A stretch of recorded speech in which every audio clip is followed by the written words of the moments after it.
सुनिए जी, जरा मेरी बात ध्यान से सुनिए। रसोई में सब्जी बिल्कुल खत्म हो गई है, एक भी टमाटर नहीं बचा। आप तो कह रहे थे कि अभी शर्मा जी के घर जा रहे हैं, तो जाते जाते सब्जी मंडी से ताज़ी सब्जियां भी ले आइएगा। और हाँ, ज्यादा देर मत लगाइए, बच्चों के खाने का भी इंतजाम करना है। ठीक है राधा की माँ, तुम चिंता मत करो। मैं शर्मा जी से मिलकर आते आते मंडी से सब्जी भी ले आऊंगा।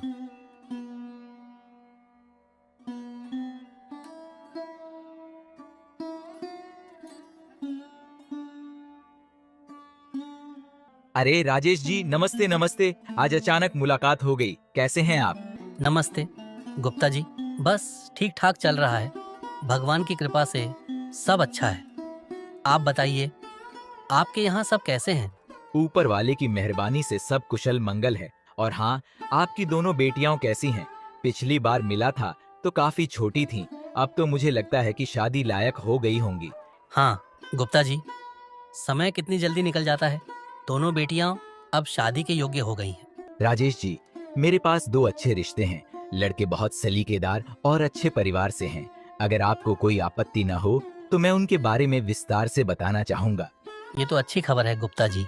जी, एक छोटी सी दिक्कत है जिसे आपको पहले बता देना बेहतर रहेगा। दोनों लड़के स्वभाव में तो बेहतरीन हैं, व्यवहार भी शालीन है, लेकिन उनके पास जितनी संपत्ति है उसमें थोड़ा फर्क है। एक लड़के के पास अच्छी खासी जमीन है, खेती भी ठीक ठाक चल रही है। दूसरा लड़का मेहनती तो है, लेकिन उसके पास उतनी जमीन नहीं है, बस गुजारे लायक। देखिए गुप्ता जी, हमारे लिए सबसे जरूरी बात यह है कि लड़के का स्वभाव अच्छा हो और उसका चरित्र मजबूत। पैसा तो आज है, कल नहीं। आजकल के जमाने में अच्छे लड़के मिलते कहाँ हैं? कई तो शराब, जुआ और न जाने कितने व्यसनों में फंसे रहते हैं। हमें तो ऐसे लड़के चाहिए जो सादगी से जिंदगी बिताए और परिवार का मान रखें। आप बिल्कुल सही कह रहे हैं राजेश जी। यही वजह है कि मैं इन दोनों रिश्तों की गारंटी ले रहा हूँ। मैं दोनों लड़कों को बचपन से जानता हूँ। वे मेहनती हैं, साफ दिल वाले हैं और किसी बुरी आदत में नहीं पड़े। और हाँ, दोनों का घर भी ज्यादा दूर नहीं है। एक ही गांव में रहते हैं, बस बीच में थोड़ी दूरी है। अगर आपकी दोनों बेटियों की शादी इनसे हो जाए तो बहनों को भी सहारा मिलेगा। दोनों एक दूसरे के सुख दुख में पास रहेंगी। यह तो वाकई बहुत अच्छी बात है। बहनों का पास पास रहना हमेशा परिवार में अपनापन बनाए रखता है। ठीक है गुप्ता जी, मैं इस बारे में राधा की माँ से अच्छी तरह बात करके आपको जवाब दूंगा। अब मुझे चलना चाहिए, घर पर देर हो जाएगी। राधा की माँ शायद मेरा इंतजार कर रही होंगी। बिल्कुल, आप आराम से सोच विचार करिए। मुझे आपके निर्णय का इंतजार रहेगा। अरे राधा की माँ, जरा बाहर आओ, मुझे तुमसे एक जरूरी बात करनी है।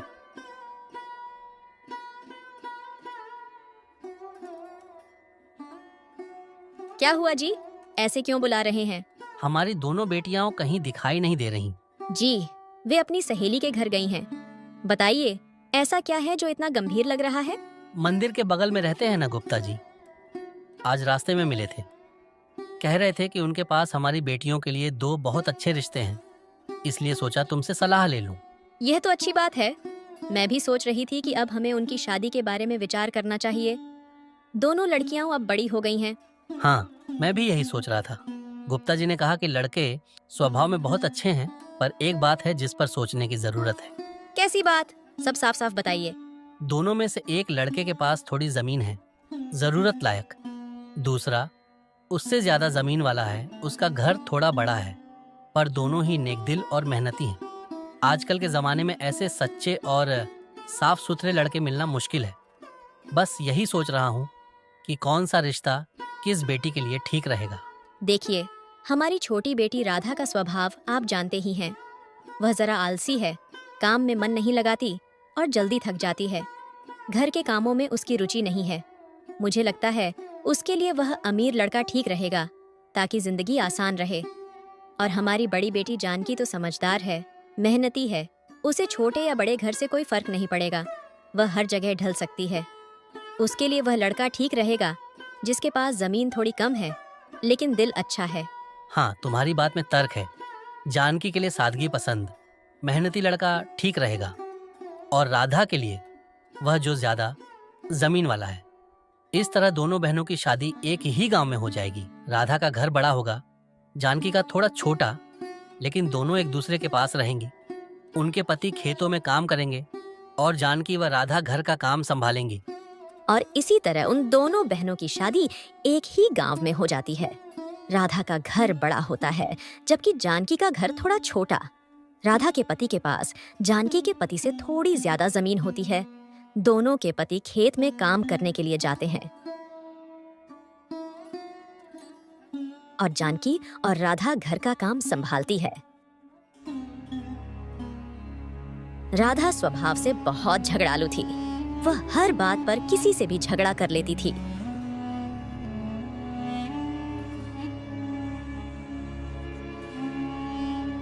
क्यों री, तू बार बार अपनी सफाई करते करते सारा कचरा मेरे आंगन में क्यों फेंक देती है? तुझे जरा भी शर्म नहीं आती? सुबह सुबह मैं अपना आंगन साफ करती हूँ और थोड़ी ही देर में तेरी झाड़ू की मिट्टी मेरे दरवाजे तक चली आती है। कभी सोचा है दूसरों की मेहनत पर पानी फेरने में तुझे कैसी तसल्ली मिलती होगी? अरे राधा, तुम भी ना जरा सी धूल पर तूफान खड़ा कर देती हो। इतनी हवा चल रही है, झाड़ू लगाते वक्त थोड़ी सी मिट्टी उड़कर तुम्हारे आंगन में चली गई होगी। मैंने क्या जानबूझकर किया है? इतनी बड़ी बात बना रही हो जैसे मैंने तुम्हारे आंगन में कूड़ा डाल दिया हो। जरा सी धूल? तुम्हें तो हमेशा अपनी गलती छोटी लगती है, लेकिन भुगतना मुझे पड़ता है। तुम रोज यही करती हो, अपने घर से धूल मिट्टी उड़ाकर मेरे दरवाजे तक पहुंचा देती हो। मैं हर रोज देखती हूँ पर चुप रहती हूँ। सोचती हूँ चलो पड़ोसन है, कुछ न कहूँ, पर तुम मेरी चुप्पी का फायदा उठाकर मनमानी कर रही हो। क्या समझती हो मेरे आंगन को कूड़ेदान बना रखा है? अरे राधा, तुम्हारे शब्द सुनकर लगता है जैसे मैं जानबूझकर तेरे घर गंदगी फैलाने आती हूँ। मैं भी औरत हूँ, मुझे भी अपना घर और आसपास साफ रखना अच्छा लगता है। हवा तेज हो तो मिट्टी कहीं भी जा सकती है। तुम मुझ पर इल्जाम मत लगाओ। मैंने कभी तेरे आंगन को गंदा करने का इरादा नहीं किया। ओह, तो अब तू मुझे ही गलत ठहरा रही है। मेरी आंखों को धोखा नहीं होता। तू रोज सफाई के बहाने गंदगी मेरे दरवाजे पर छोड़ जाती है। तू सोचती होगी कि मैं बोलूंगी नहीं तो तू चाहे जितनी मनमानी कर ले, लेकिन याद रख, मैं तेरी ये हरकतें और बर्दाश्त नहीं करूंगी। अगर अगली बार मेरे आंगन में तेरी मिट्टी जरा भी दिखाई दी तो मैं चुप नहीं बैठूंगी, समझी? अपनी झाड़ू संभाल और अपनी हद में रह, वरना अंजाम अच्छा नहीं होगा। ठीक है राधा, मैं आगे से ध्यान रखूंगी। तुम इतनी नाराज मत हो, मेरा वो इरादा नहीं था। राधा की पड़ोसन चुपचाप अपने घर में चली जाती है। राधा के इस स्वभाव से पूरा गांव वाकिफ होता है। एक दिन राधा के घर उसकी बहन जानकी आती है। अरे आओ आओ बहन, कैसी हो तुम? आजकल तो तुम्हारा चेहरा भी कम ही दिखता है। सब कैसा चल रहा है घर पर? सब ठीक ठाक ही चल रहा है राधा। खेत में तो इस बार इन्होंने बहुत मेहनत की है। सुबह से शाम तक हल जोतते रहते हैं। मुझे लग रहा है इस बार की फसल पिछले साल से बेहतर होगी। मेहनत का फल अच्छा ही मिलेगा। देखो, एक बात कहूँ बहन, बुरा मत मानना। तुम और जीजाजी चाहे कितनी भी जी तोड़ मेहनत कर लो, लेकिन तुम्हें तो मुझसे कम ही फसल होगी। आखिर तुम्हारा खेत बहुत छोटा है ना। अब मेरे खेत को देख लो, चारों तरफ फैला हुआ, जितनी नजर जाए उतनी जमीन। इस साल तो सबसे ज्यादा अनाज मुझे ही मिलने वाला है, ये तो साफ दिख रहा है। अरे राधा, मैंने कब कहा कि हमारी फसल तुमसे ज्यादा होगी? मैं तो बस इतना कह रही हूँ कि भगवान की दया से हमारी जरूरत भर की उपज तो हो ही जाएगी। हम जानते हैं कि तुम्हारे पास हमसे कई गुना जमीन है। तुम पर तो लक्ष्मी जी की कृपा है। जाहिर है सबसे अच्छी फसल तो तुम्हारे ही घर में आएगी। अच्छा सुनो, तुम्हें एक चीज दिखानी थी। तुम यहीं बैठो, मैं अभी लेकर आती हूँ। राधा कमरे के भीतर जाती है और कुछ सामान लेकर लौटती है। ये देखो, कितना सुंदर है ना। ये हार मेरे पति शहर से लाए हैं। तुमने तो शायद ऐसा कभी देखा भी नहीं होगा। और ये देखो, ये साड़ी बिल्कुल रेशम की, सुनहरी किनारी वाली। पूरे गांव में ऐसी साड़ी किसी के पास नहीं है, मैं शर्त लगा सकती हूँ। राधा, ये तो वाकई बहुत सुंदर है। बढ़िया चीजें हैं तुम्हारे पास। तुम पर सच में भगवान की मेहरबानी है। हाँ बहन, ये सब नसीब की बात है। शायद मैंने पिछले जन्म में बहुत अच्छे कर्म किए होंगे, तभी इतना अच्छा घर, इतने बढ़िया कपड़े और जेवर मुझे मिले हैं। मेरे पति तो मेरे लिए रोज नई नई चीजें लाते हैं। तुम्हें जीजाजी ने कभी कुछ अच्छा दिलाया है क्या? कोई साड़ी, गहना या घर के लिए कुछ नया? नहीं राधा, उनके पास इन सब चीजों के लिए वक्त कहाँ मिल पाता है। वह तो दिन रात खेत में काम करते रहते हैं। हमारी जरूरतें तो वही पूरी कर देते हैं बस। वैसे भी सच कहूँ तो मुझे इन सब चीजों का कोई शौक नहीं है। मेरे पास जितना है मैं उसी में संतुष्ट हूँ। अरे बहन, ये तो बस बहाना है। जीजाजी के पास पैसे ही नहीं होंगे तभी तो तुम्हें कुछ दिलाने का सवाल ही नहीं उठता, वरना भला कौन अपनी बीवी के लिए कुछ अच्छा लाना नहीं चाहता। राधा बात बात पर जानकी का अपमान करती है। जानकी यह सारी बातें सुनकर बहुत बुरा मानती है, लेकिन कुछ नहीं कहती और किसी काम का बहाना बनाकर वहां से चली जाती है। कुछ दिन ऐसे ही बीत जाते हैं। बिन मौसम बारिश से गांव में सभी की फसल खराब हो जाती है। राधा का सबसे ज्यादा नुकसान होता है, लेकिन जानकी की फसल बच जाती है क्योंकि उसने और उसके पति ने पहले से ही फसल निकालकर घर में रख ली थी। राधा की फसल खेत में रह जाती है जो बारिश से बर्बाद हो जाती है।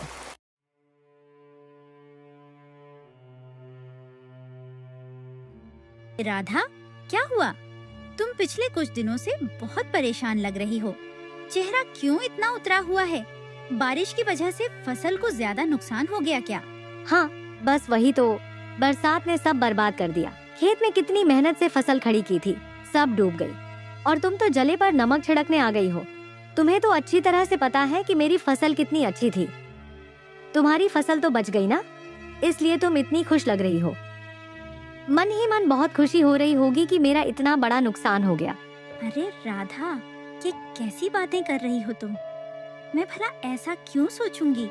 मुझे तो सच में तुम्हारे लिए बहुत बुरा लग रहा है। ईश्वर करे कि तुम्हारा नुकसान किसी तरह पूरा हो जाए। मैं तो चाहती हूँ कि हम दोनों का भला हो, कोई भी दुखी न रहे। हाँ हाँ, मुझे पता है तुम क्या चाहती हो। चलो मैं चलती हूँ, मुझे और भी काम पड़े हैं। उस दिन से राधा जानकी से जलने लगती है और अपनी बहन से बात करना कम कर देती है। जानकी शिव की बहुत बड़ी भक्त होती है। वह हर दिन मंदिर जाती है और शिव जी की पूजा करती है। राधा इस बात से भी जलने लगती है। हे भोलेनाथ, मुझ पर बस इतनी कृपा करना कि मेरी वजह से कभी किसी का मन न दुखे। मेरे परिवार पर हमेशा आपका आशीर्वाद बना रहे। मुझे जीवन भर सच्चाई और भक्ति के रास्ते पर चलने की शक्ति दो। आपका नाम लेते लेते ही मेरा जीवन सफल हो जाए। देखो तो, जानकी कितने प्रेम से शिवजी की पूजा करती है। शायद यही वजह है कि उसकी फसल बच गई और मेरी बर्बाद हो गई। अगर उसने ऐसे ही भोलेनाथ को प्रसन्न कर लिया तो यह मुझसे आगे निकल जाएगी, अमीर हो जाएगी और गांव में सब इसे सराहेंगे। नहीं नहीं, मैं ऐसा नहीं होने दूंगी।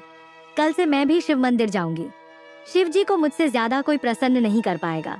मैं ही सबसे पहले फूल चढ़ाऊंगी, सबसे पहले पूजा करूंगी। राधा जानकी के मंदिर जाने से पहले ही फूल तोड़ने जाती है।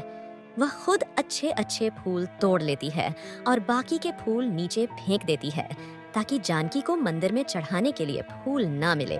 शिव जी, मैं आज से आपकी बहुत भक्ति करूंगी, सेवा करूंगी।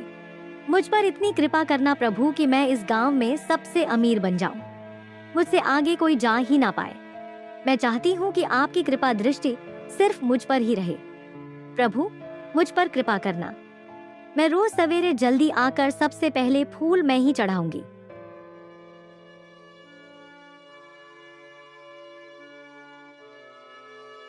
अरे ये क्या? ये सब किसने किया? सारे फूल तोड़ दिए। अरे जानकी, ये सब तुम्हारी बहन राधा का किया धरा है। वह आती है और फूल तोड़कर ले जाती है और कलियां भी तोड़कर नीचे फेंक जाती है। कल आने दो उसे, बताती हूँ। दूसरे दिन जब राधा फूल तोड़ने जाती है, उसकी पड़ोसन उससे कहती है,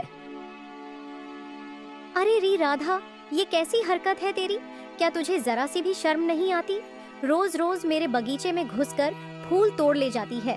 देख, मैं जानती हूँ कि तू शिव जी की पूजा के लिए फूल ले जाती है और इसीलिए आज तक तुझे रोका नहीं। सोचती हूँ भक्ति का काम है, पुण्य का काम है, तो तुझे मना करके पाप क्यों लूं? पर ये क्या तरीका हुआ? तू फूल तोड़कर कलियां नीचे फेंक देती है, टहनियों को तोड़ मरोड़ देती है, बाकी पौधों का भी नुकसान करती है। अगर तुझे सच में पूजा के लिए फूल लेने हैं तो सीधी तरह से ले जा, ध्यान से ले, बाकी पौधों को मत खराब कर। ये बगीचा मेरे बच्चों जैसा है, कितनी मेहनत से लगाया है मैंने। ये सब देखकर दिल दुखता है। राधा। ओह, तेरी ये हिम्मत कैसे हुई मुझसे ऐसी बातें करने की? सोच समझ कर बोल औरत। शुक्र मना कि आज तक मैंने सिर्फ कलियां ही तोड़ी हैं, तुझे नहीं तोड़ा। मेरी सहन शक्ति की सीमा मत परख। तुझे जरा भी अंदाजा नहीं है मैं कौन हूँ। इस गांव में कोई मेरी आंखों में आंख डालकर बात करने की हिम्मत नहीं करता, और तू मुझे ये सिखा रही है कि फूल कैसे तोड़ने चाहिए। मैं चाहूँ तो पूरे बगीचे को जड़ से उखाड़ दूं, कोई मुझसे पूछने वाला भी नहीं मिलेगा। इसलिए अपना मुंह बंद रख और अपनी औकात में रह।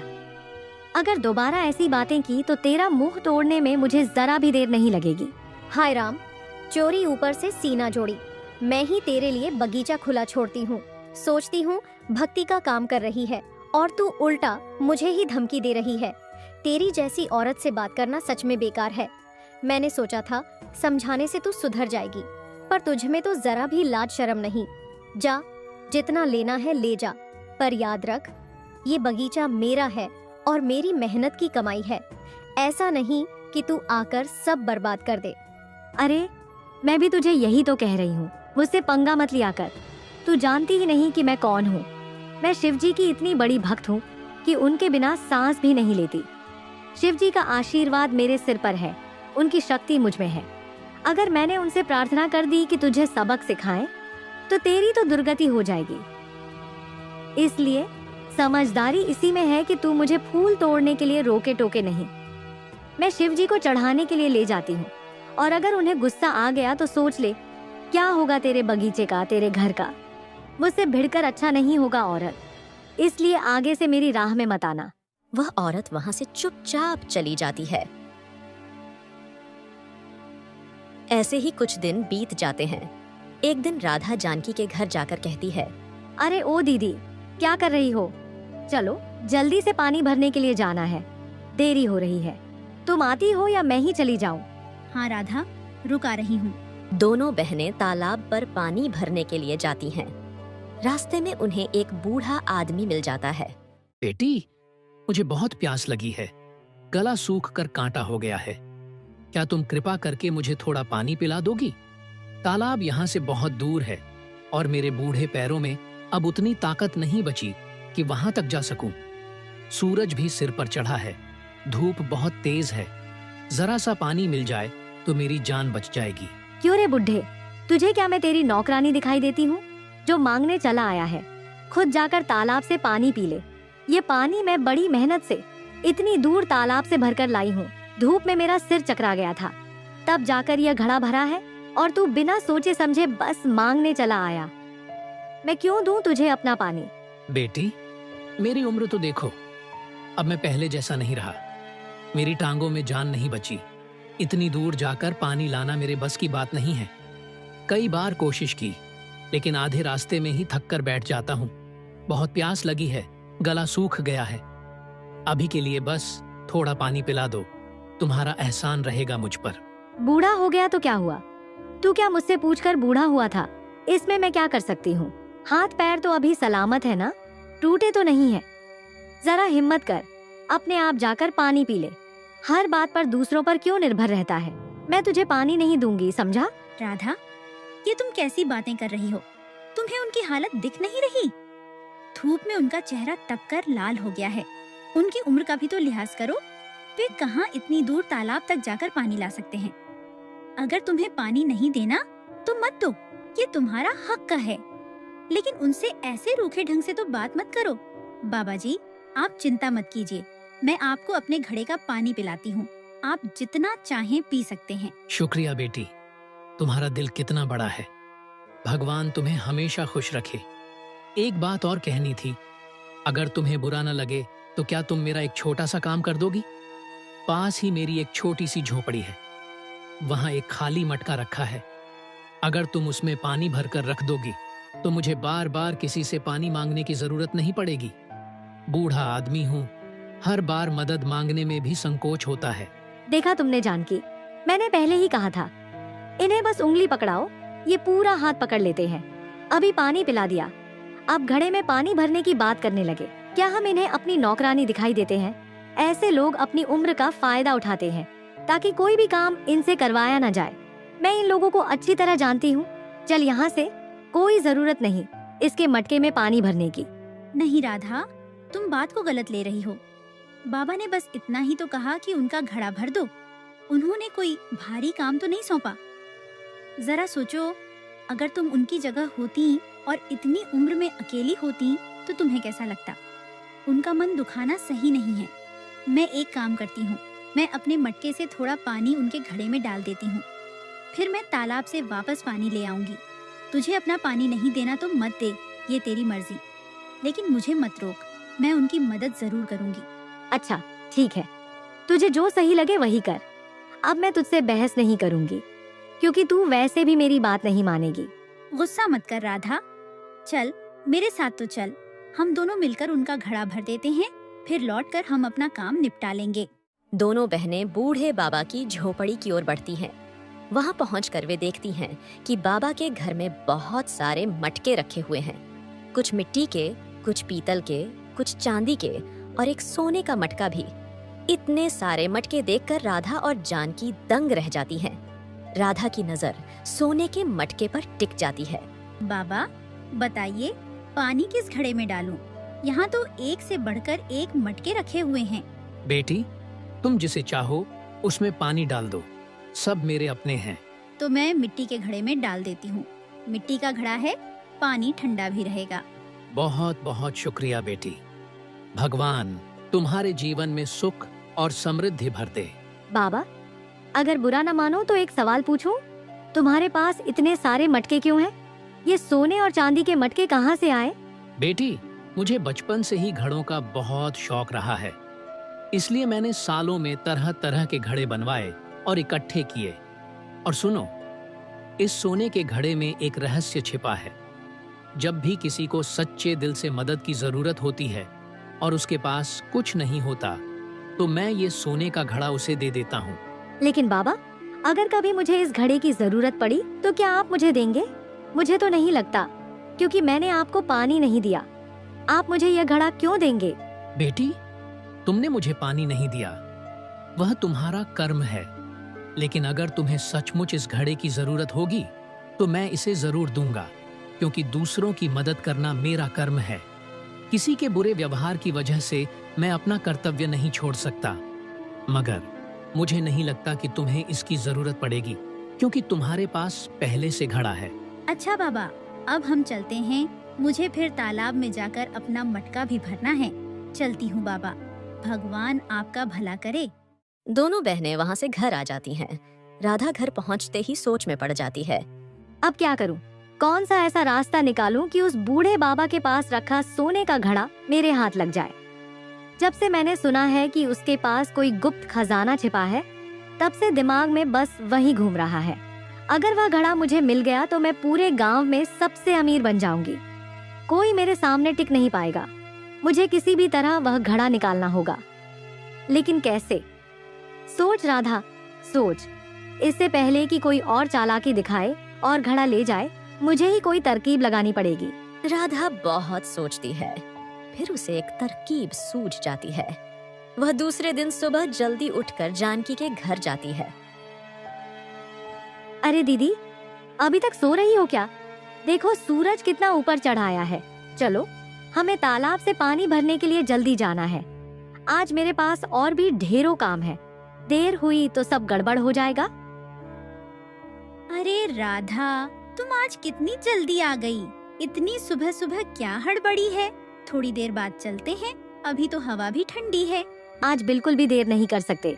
सब काम छोड़ो, पहले तालाब चलते हैं। पानी ले आएंगे तो बाकी काम समय पर हो जाएंगे। उठो, जल्दी करो। ठीक है, मैं अभी मटका लेकर आती हूँ। दीदी, जरा मेरा मटका पकड़ लो ना। पता नहीं क्यों आज मेरे हाथ में थोड़ा दर्द हो रहा है। बस कुछ देर के लिए पकड़ लो, फिर मैं तुमसे वापस ले लूंगी। तुम्हारे हाथ मजबूत हैं, संभाल लोगी। जानकी मटका लेती है। राधा जानबूझकर पीछे से हल्का धक्का देती है, जिससे दोनों मटके गिरकर टूट जाते हैं। अरे बाप रे, ये तुमने क्या कर डाला दीदी? मेरा मटका तो चूर चूर हो गया। तुम एक साधारण मटका भी ठीक से नहीं संभाल सकती? अगर तुम्हें संभालना नहीं था तो साफ साफ कह देती। ये क्या, मटका हाथ से छूट गया और टूट गया। अब मैं घर पर क्या जवाब दूंगी? सब मुझसे ही सवाल करेंगे। राधा, तुम यह कैसी बातें कर रही हो? मैंने कुछ जानबूझकर नहीं किया। तुमने ही तो मुझे धक्का दे दिया था। थोड़ी सावधानी रखती तो यह नहीं होता। धक्का? कैसी बेकार की सफाई दे रही हो? तुमने जानबूझकर मेरा मटका तोड़ा है। जब मैंने तुम्हें मटका पकड़ने के लिए दिया तभी से तुम्हारे मन में आया होगा मैं क्यों इसका मटका संभालूं, इसलिए तुमने लापरवाही से गिरा दिया। मुझे बहाने मत बताओ, बस मुझे अभी मटका चाहिए, समझी? मैं सच कह रही हूँ, मैंने जानबूझकर नहीं किया। लेकिन अच्छा, अगर तुम्हें लगता है कि मेरी गलती है तो मेरे घर चलो, मैं तुम्हें दूसरा मटका दे दूंगी। नहीं नहीं, मैं तेरे घर नहीं जाऊंगी। मुझे अभी इसी वक्त नया मटका चाहिए। मेरे पास इंतजार करने का समय नहीं है। लेकिन अभी कहाँ से नया मटका लाऊं? मेरा मटका भी तो टूट गया है। एक काम करते हैं, बाबा जी का घर पास में ही है ना? उन्होंने कई बार कहा था कि जब भी जरूरत पड़े उनके पास चले जाना। उनके पास बहुत मटके रखे हैं। चलो वही चलते हैं, वहाँ से हमें अच्छा मटका मिल जाएगा। दोनों बहनें बाबा के पास पहुंचती हैं। प्रणाम बाबा, बड़ी परेशानी हो गई आज। हम दोनों सुबह सुबह तालाब से पानी भरने जा रहे थे कि रास्ते में अचानक ठोकर लग गई और हमारे मटके हाथ से छूटकर जमीन पर गिर गए। दोनों चकनाचूर हो गए। अब समझ नहीं आ रहा कि पानी कैसे लाए। घर में भी सबको पानी की जरूरत है। क्या करे बाबा? अरे बेटियों, इतनी छोटी सी बात के लिए परेशान क्यों होती हो? जिंदगी में ऐसे हादसे तो होते रहते हैं। मटका तो मटका है, आज टूटा है तो कल नया आ जाएगा। देखो, मेरे पास यहाँ कई मटके रखे हैं, मिट्टी के, पीतल के, चांदी के और सोने के भी। जो तुम्हें मन को भा जाए वही ले जाओ। तुम दोनों के लिए ही तो ये सब यहाँ संभाल कर रखे हैं। किसी तरह की झिझक मत रखना। राधा सबसे पहले जाकर सोने का मटका उठा लेती है। और तुम बेटी जानकी, तुम भी कोई मटका चुन लो। तुम्हारा भी तो मटका फूट गया है, तुम्हें भी जरूरत होगी। जो मन को अच्छा लगे वही उठा लो, संकोच मत करो। यह सब इसलिए ही रखा है कि जरूरतमंदों को काम आ सके। नहीं बाबा, मुझे तो सच में कोई और मटका नहीं चाहिए। मेरे घर पर अभी भी कुछ पुराने मटके हैं जिनसे काम चल सकता है। आप ये कीमती मटके किसी और जरूरतमंद को दे दीजिए, मैं अपने पुराने से ही पानी भर लूंगी।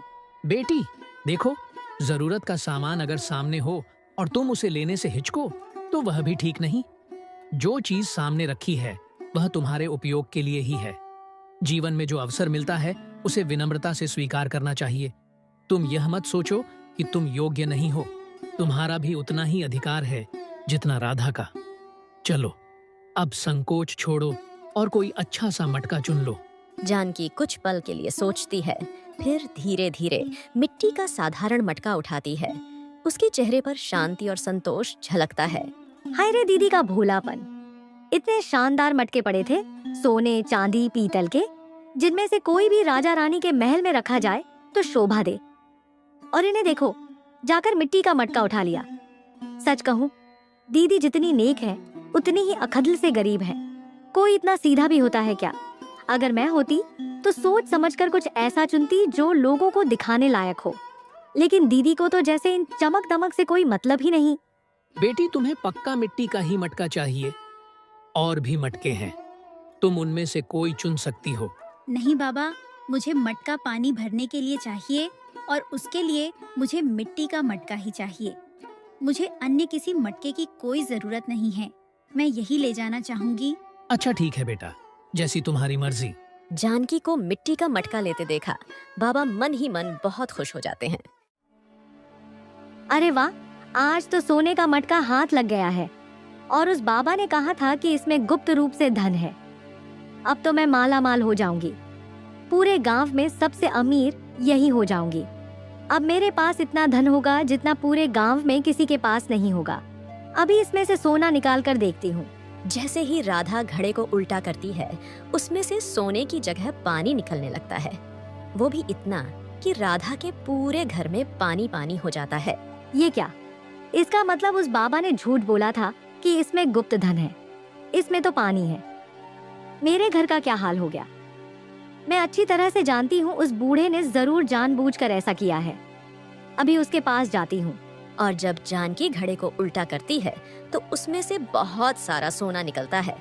जानकी यह देखकर बहुत खुश हो जाती है। यह सब राधा देख लेती है।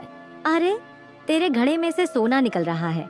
तू जानती है, मैं जो सोने का घड़ा लेकर गई थी उसमें तो इतना सारा पानी था कि मेरा पूरा घर तालाब बन चुका है।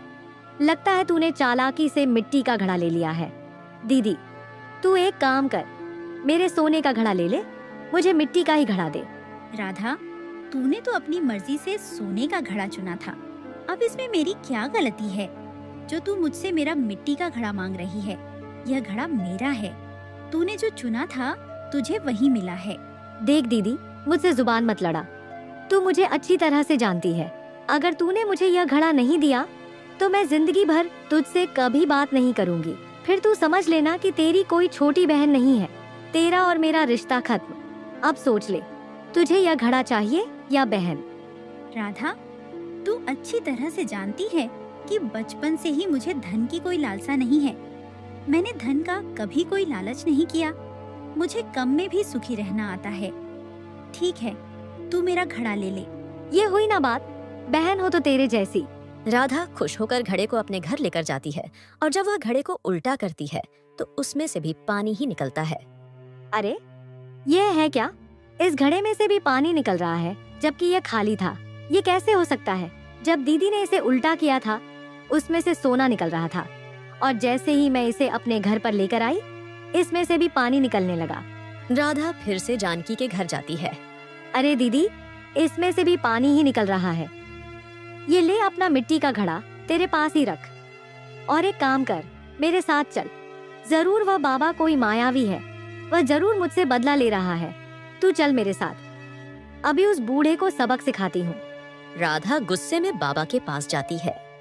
ये क्या है बूढ़े बाबा? तुमने मुझसे बदला लिया है ना? मैं बहुत अच्छी तरह से जानती हूँ कि तुमने यह सब जानबूझकर किया। तुमने मुझसे कहा था कि उस घड़े में गुप्त धन छिपा हुआ है। मैंने भरोसा करके उसे अपने घर ले जाकर खोला, लेकिन उसमें से तो सिर्फ पानी निकला और मेरी बहन के घड़े में से तो सोना निकल रहा था। जब मैंने सोचा कि शायद मुझे भी वैसा ही सोना मिलेगा, मैं उसके घड़े को अपने घर ले गई। पर जैसे ही मैंने उसे खोला, उसमें से भी पानी ही पानी निकला। मेरा घर, मेरा सारा सामान सब खराब हो गया। बाबा, तुमने यह सब इसलिए किया क्योंकि मैंने उस दिन तुम्हें पानी नहीं पिलाया था, है ना?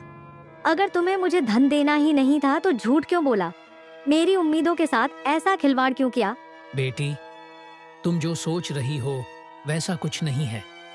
मैंने तुमसे झूठ नहीं बोला था और न ही तुम्हें कोई धोखा देने का मेरा इरादा था। तुम दोनों बहनें जब मेरे पास आई थीं, मैंने बस इतना कहा था कि घड़े में वही मिलेगा जो तुम्हारे कर्मों का फल होगा। मैंने न उस घड़े में सोना रखा था न पानी। वह तो तुम्हारे अपने कर्म थे जो तुम्हारे सामने उस घड़े के माध्यम से प्रकट हुए। सोचो जरा, जब तुम्हारी बहन ने घड़ा खोला उसे सोना क्यों मिला, और जब वही घड़ा तुमने अपने घर ले जाकर खोला तो उसमें से पानी ही क्यों निकला? यह संयोग नहीं है बेटी, यह जीवन का नियम है। जो भी हमारे कर्म होते हैं उनका फल हमें किसी न किसी रूप में मिलता ही है। अगर तुमने अच्छे कर्म किए होते तो घड़ा तुम्हें भी वैसा ही उपहार देता, लेकिन तुम्हारे कर्मों ने तुम्हारे लिए यह परिणाम तय किया। तुम इसे मेरे छल के रूप में मत देखो, यह तो जीवन के नियम की सच्चाई है। राधा बाबा की बात सुनकर थोड़ी देर तक चुप खड़ी रहती है। उसकी आंखों में निराशा के साथ साथ सोच की छाया भी दिखती है।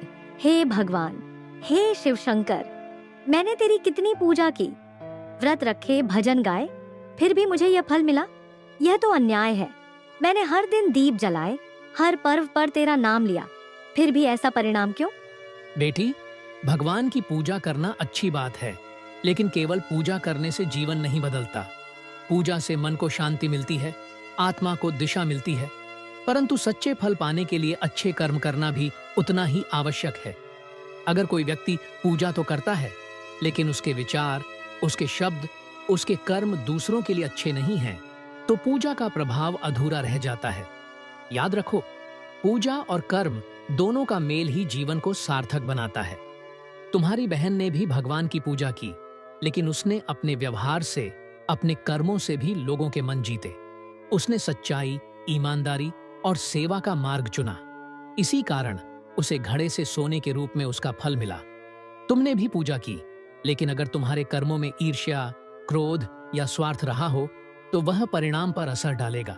यह किसी सजा की तरह नहीं है, बल्कि यह नियम है, जैसा कर्म वैसा फल। बेटी, अब भी समय है। अपने कर्मों को बदलो, अपने मन को साफ करो, तब देखना तुम्हारे जीवन में भी सुख और समृद्धि का सोना बरसेगा।